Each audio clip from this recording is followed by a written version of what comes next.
This is strength in question number 16. Climatologists believe they know why Earth has undergone a regular sequence of ice ages beginning around 800,000 years ago. So this is just some background information for us. We've got a little bit of a timeline going on. Um, and so, there's this point in time that we're really focusing in on. This, ice ages begin around like this 800,000 years ago. LOL, me, 800K BC. Okay. Maybe it's my new rapper name, honestly. So ice ages begin. Cool. Calculations show that Earth's orbit around the sun has fluctuations that coincide with ice age cycles. So basically we have like, our sunshine here. And every time our Earth is going around the sun in some type of way, like we've got this, Earth is out here doing its grand old thing over here. And that coincides with this ice age circle. So there's something going on every time it goes around the sun. Also, the sun needs smiley faces or sunglasses, smiley faces, both. Cool. So the climatologists hypothesize that when these fluctuations occur, so that fluctuation happens when the Earth, you know, the Earth's orbit fluctuates and there's, something that goes on, and that's going to cause that, this ice age fluctuation structure thing, bobber. The Earth passes through clouds of cosmic dust that enters the atmosphere. So basically, the cosmic dust over here is what's causing the fluctuations. The cosmic dust thereby dims the sun, so it kind of blocks the sun away. So I guess Earth is over here. There's like no way we can get the sun. There's like that, like there's like interference there. And then there's an ice age.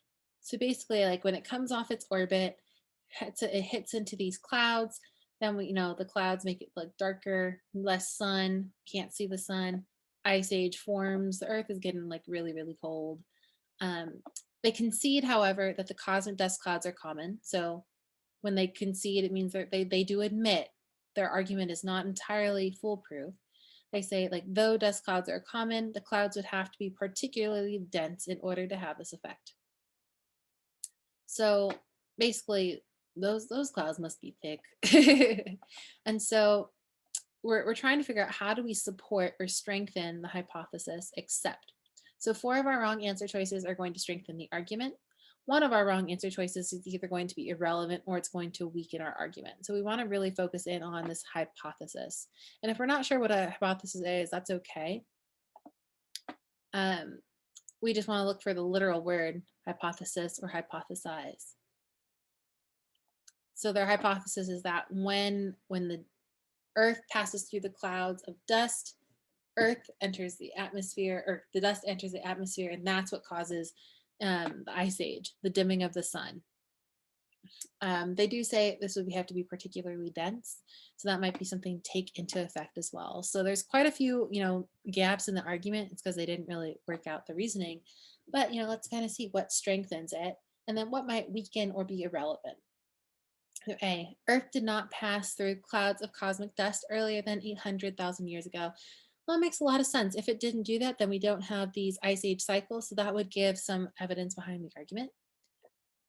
B, 2 large asteroids collided 800,000 years ago, producing a tremendous amount of dense cosmic dust, so those clouds, that continues to orbit around the sun. This would be helpful because it means that we now know that there is something that caused these ice ages to start happening.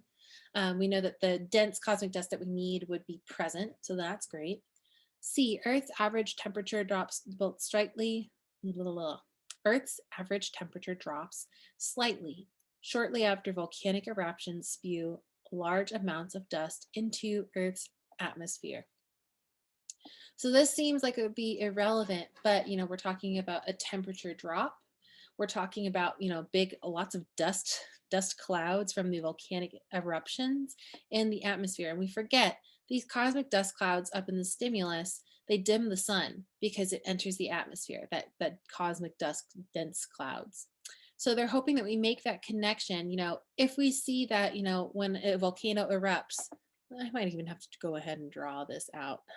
So, we see that volcano goes ahead and erupts. There's all this dense, smoke that heads its way into all of the atmosphere.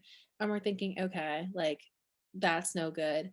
That's something that could potentially go ahead and dim the sun. And so that would have the same effect of these cosmic dust clouds.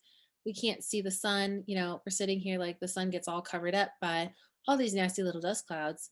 That would have the same effect because it's going ahead and decreasing the well, it's decreasing the Earth's average temperature. So that would be something that actually does strengthen the argument, although this is something that people would probably pick because it seems relevant. But we can even hold on to this if we weren't completely sure. D. Large bits of cosmic rock periodically enter Earth's atmosphere, raising large amounts of dust from Earth's surface. So this one, seems like, if you probably would be between C and D on this one because it also seems pretty irrelevant. We have large bits of cosmic rock. So they're using a word that sounds right. They're using the word cosmic, but there's rocks that basically they enter the atmosphere. So they're hoping that you're not getting picky between cosmic dust in the atmosphere and cosmic rock. We don't care if the rock is here, and it raises large amounts of dust from Earth's surface. We don't know if it enters the atmosphere. So this is one of those where it's like, okay, it's not doing quite enough, but I'm inclined to pick that as our answer because it doesn't really add anything to our argument. C definitely is a much more, supportive answer that we can eliminate. And then let's look at E before we move on. Rare trace elements known to be prevalent in cosmic debris have been discovered in layers of sediment whose ages correspond very closely to the occurrence of ice ages. So, basically they're saying, we have rare elements that are in cosmic debris. So, maybe those like cosmic dust debris. Debris is just that random crap that floats around. And it's been discovered in layers of sediment whose ages, sediment being rock, ages corresponding very closely to the occurrence of ice ages. So basically, they're looking at the rocks or looking at the ice. Um, every layer corresponds roughly to an ice age. If they have trapped this cosmic debris in there, that means, that's some evidence that the clouds would have, done this and the hypothesis would be correct. So that's some empirical evidence that we really like. So if we had to pick between D and C, we'll probably eliminate C because it could, in a roundabout way, support our argument. We're just thinking really, really big picture. D is going to be our right answer because we don't really care if rock is stirring up dust in the surface. Maybe it just kind of creates a dust storm and doesn't actually affect our atmosphere. We don't know if we're actually going to be bringing up particularly dense clouds from these collisions, and we don't know if it's going to dim the sun.